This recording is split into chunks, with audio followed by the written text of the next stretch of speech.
خوش آمدید اس نئے وضاحتی پروگرام میں۔ دیکھیں، آج ہم ایک ایسے موضوع کی تہہ تک جانے والے ہیں جس کے بارے میں ہم سب نے سن تو رکھا ہے، لیکن شاید اس کی اصل کہانی سے ہم کچھ انجان ہیں۔ یکم مئی یعنی یوم مزدور۔ آئیے سیدھا اس کی گہرائی میں چلتے ہیں اور کھوج لگاتے ہیں کہ کیا یہ محض ایک عام سی چھٹی کا دن ہے یا اس کے پیچھے کوئی بڑی اور سچ کہوں تو کافی خونریز کہانی چھپی ہے۔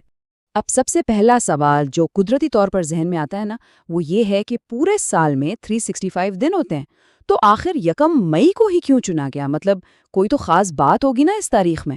یہ کوئی اتفاق بالکل نہیں ہے۔ اس ایک تاریخ نے پوری دنیا کے محنت کشوں کے لیے ایک بہت بڑی علامت کی حیثیت اختیار کر لی ہے۔ تو اس راز کو سمجھنے کے لیے ہمیں تھوڑا سا ماضی میں جھانکنا ہوگا اور اسے آج کے حالات سے جوڑ کر دیکھنا ہوگا۔ ذرا اس عجیب سے تضاد پر غور کریں۔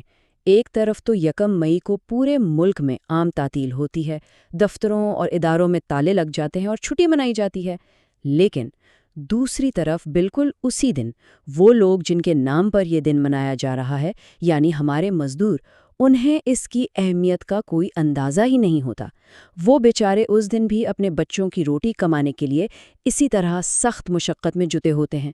یہ چیز واقعی انسان کو سوچنے پر مجبور کر دیتی ہے کہ آخر یہ دن پھر ہے کس کے لیے۔ اس ساری صورتحال کو اچھے سے سمجھنے کے لیے ہم اس ٹائم لائن کا سہارا لیتے ہیں۔ کہانی شروع ہوتی ہے 1886 میں امریکہ کے شہر شکاگو کے ایک بڑے احتجاج سے۔ پھر ہم دیکھیں گے کہ 1973 میں یہ سفر پاکستان کیسے پہنچا، اور آخر میں بات کریں گے 2024 کے ان معاشی چیلنجز کی جن کا آج ہم سب کو سامنا ہے۔ تو چلیں اس سفر کے سب سے پہلے اور اہم ترین پڑاؤ کی طرف چلتے ہیں۔ تو اصل میں 1886 کے شکاگو میں ہوا کیا تھا؟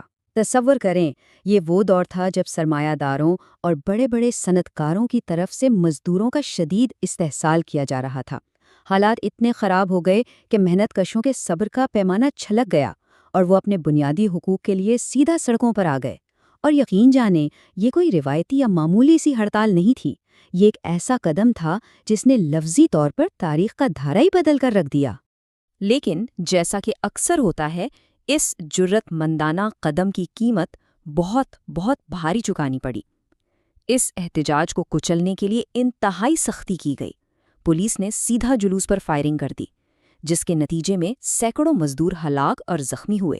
اور بات صرف یہیں تک نہیں رکی، درجنوں مزدوروں کو محض اس لیے پھانسی کے پھندے پر لٹکا دیا گیا کیونکہ وہ اپنے حقوق مانگ رہے تھے۔ یہ ایک اتنا ظالمانہ اور سخت کریک ڈاؤن تھا جس نے اس تاریخ کو ہمیشہ کے لیے خون سے رنگ دیا۔ تو اسی لیے آج جب دنیا کے بیشتر ممالک میں یکم مئی منایا جاتا ہے تو اس کا مقصد صرف پرانی تاریخ دہرانا نہیں ہے، بلکہ ایک طرف تو شکاگو کے ان شہیدوں اور ان کی قربانیوں کو خراج تحسین پیش کیا جاتا ہے، اور دوسری طرف یہ ایک عہد کا دن ہے، ایک وعدہ کہ دنیا بھر کے مزدوروں کے معاشی حالات بدلنے کے لیے کوششیں مزید تیز کی جائیں گی۔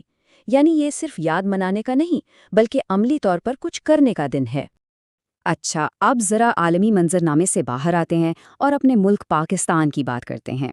پاکستان کی لیبر ہسٹری میں سال 1973 کی اہمیت بہت زیادہ ہے۔ ذرائع بتاتے ہیں کہ پاکستان میں قومی سطح پر یوم مزدور منانے کا باقاعدہ آغاز اسی سال یعنی 1973 میں ہوا تھا۔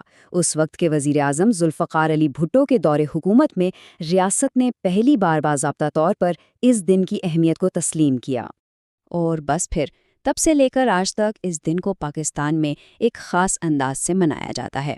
یکم مئی آتے ہی ملک کے تمام چھوٹے بڑے شہروں میں تقریبات شروع ہو جاتی ہیں۔ مختلف سیمینارز اور کانفرنسز میں مزدوروں کے حقوق پر بحثیں ہوتی ہیں، ریلیاں نکالی جاتی ہیں۔ یہ وہ تمام روایتی طریقے ہیں جن سے ریاست اور ہمارا معاشرہ اس دن کی یاد کو تازہ رکھنے کی کوشش کرتا ہے۔ لیکن ٹھہریں، یہ تقریبات اور سیمینارز تو اپنی جگہ چلتے رہتے ہیں۔ اصل سوال تو یہ ہے کہ آج کے پاکستانی مزدور کی موجودہ اور تلخ زمینی حقیقت آخر ہے کیا؟ آئیے ذرا اس پر بھی نظر ڈالتے ہیں۔ موجودہ مزدور رہنماؤں کی جو رپورٹس ہیں وہ بتاتی ہیں کہ نجی شعبے یعنی پرائیویٹ سیکٹر میں کام کرنے والے لاکھوں محنت کش آج بھی بنیادی سہولیات کو ترس رہے ہیں۔ ذرا سوچیں، انہیں صحت کی مناسب سہولیات تک میسر نہیں، سوشل سیکیورٹی کا کوئی نام و نشان نہیں، اور اس پر مستزاد یہ آج کے دور کی کمر توڑ دینے والی مہنگائی اور بے روزگاری، غربت اور کم اجرت نے حالات اتنے سنگین کر دیے ہیں کہ یہ اب محض الفاظ نہیں رہے، یہ لاکھوں لوگوں کی روزمرہ کی جیتی جاگتی اذیت ناک جدوجہد ہے۔ اور اس صورتحال کی سنگینی کا اندازہ اب ذرا واضح طور پر لکھے گئے اس ایک جملے سے لگائیں جو ہمارے سامنے ہے۔ بچوں کو پڑھانا اور 2 وقت کی روٹی کھلانا بھی مشکل ہو گیا ہے۔